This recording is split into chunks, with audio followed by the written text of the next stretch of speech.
সালাম আলাইকুম ভাই, কেমন আছেন? ভালো আছে। কালাম ভাই, তো এই যে এই জমিতে সাইড ব্রাঞ্চিং কাটতে বলছিলাম, আপনি কাটছেন তাই না? কাটতেছি।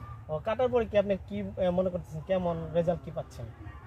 কাটলি রেজাল্ট ভালো, উপরে মাল পরিষ্কার মাল দেওয়া বেশি। ও আচ্ছা, তো ভালোই ধরছে। কি জাত চাষ করছেন এটা? এটা হলো ফারুক সিট সুবর্ণ। আচ্ছা, এতে ফলন তো ভালোই ধরছে ভাই। তো প্রতিদিন কেমন বিক্রি করতেছেন? প্রতিদিন এইটা দেখে মনে হচ্ছে 4-5 মণ আসবো। আসবো না, কত শতাংশ করছেন এই জমিতে? করছি, এটা করছি, আরও করছি, তাদের মোটামুটি 100 শতাংশ। বিঘাতে কত টাকা বিক্রি করবেন এই সিজনে? বিঘাতে কমপক্ষে 1 লাখ টাকা এই ধুন্দুল বিক্রি করেন? আচ্ছা, এমনি স্প্রে কি করেন এখানেতে?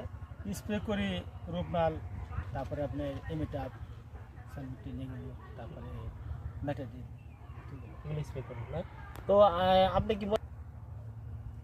কি হয়েছে ভাই, তো এই জমিতে না, এই যে আপনার যে ধুন্দুলের এই জমিতে না, এই যেরকম বাঁকা বাঁকা হচ্ছে না, হ্যাঁ, এই বাঁকা হওয়ার কারণ কি জানেন? আপনি সোলোবোরন ইউজ করবেন, ঠিক আছে?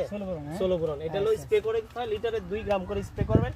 আর আরেকটা জিনিস করতে পারেন, আপনি সালফার সাথে দিলে আপনার ফলনটা বেড়ে যাবে, পাতাটা সবুজ বেড়ে যাবে, ঠিক আছে? সালফার এটাই টিউবিট আকারে পাওয়া যায়, এটা স্প্রে করতে পারেন।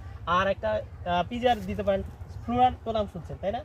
ফ্লোরা হলো লিটারে 2 গ্রাম করে, আপনার 2 মিলি করে আপনি 15 থেকে 20 দিন পর পর স্প্রে করবেন, দেখবেন এটা যে ফুল ফল এত পরিমাণ বৃদ্ধি পাবে, আপনি আরো লাভবান হতে পারবেন। তো নেক্সট আইসা আপনি দেখবো যেগুলো স্প্রে করছেন, আমি আশা করি আরো ভালো লাভবান হবেন। ধন্যবাদ ভাই।